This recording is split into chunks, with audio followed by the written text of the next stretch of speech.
Yes, 3.5 impulse response and transfer functions of linear systems. Okay. Impulse mean it's a signal with a very small duration. For example, as like that. This is an impulse signal. If we say this time range is tau, the amplitude of this, for example, u over 2 epsilon, and we apply with a epsilon duration to this system and this signal. When epsilon approaches to 0, it means very small time duration. We will apply this signal to the system. Okay.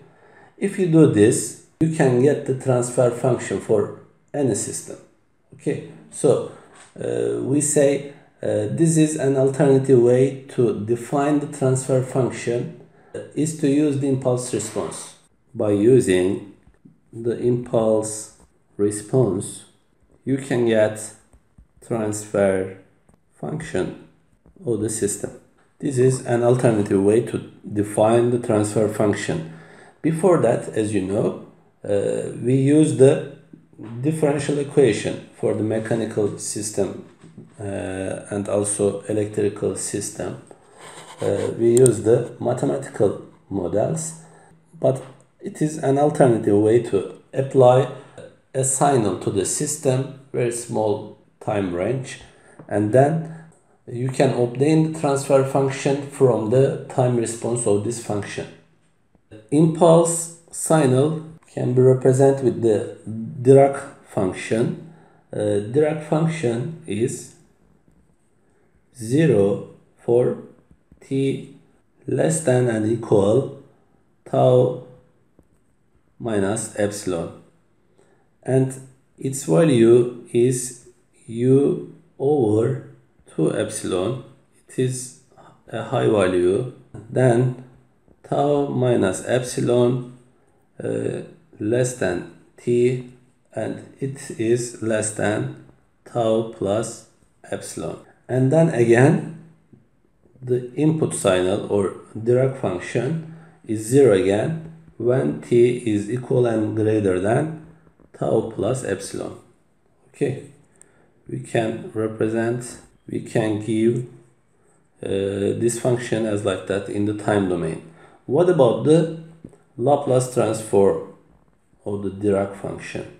It is only one. Actually, the mystery is in that the Laplace transform is 1. Because what is the transfer function? As you know, transfer function is ys. Ys means output over by us. Us is the input. If your us is equal to 1, the transfer function will be equal to ys. So if you get yt time response, it is again gt transfer function in the time domain.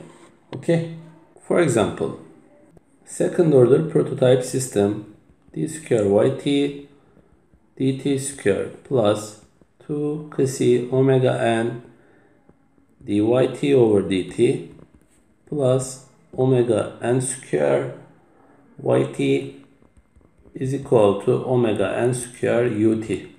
Consider ut as Dirac function.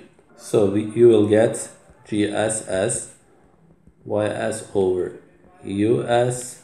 It will be omega n square divided by s square plus 2 c omega ns plus omega n square.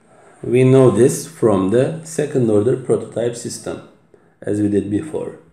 The time response of this system can be found as, by using the inverse Laplace transform table, omega n over 1 minus c square in the square root e to power of minus Xc omega n t sine omega n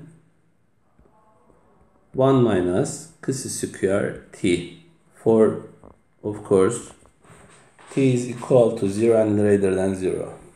So we can say again the time response or any linear system for any input can be found by using impulse response.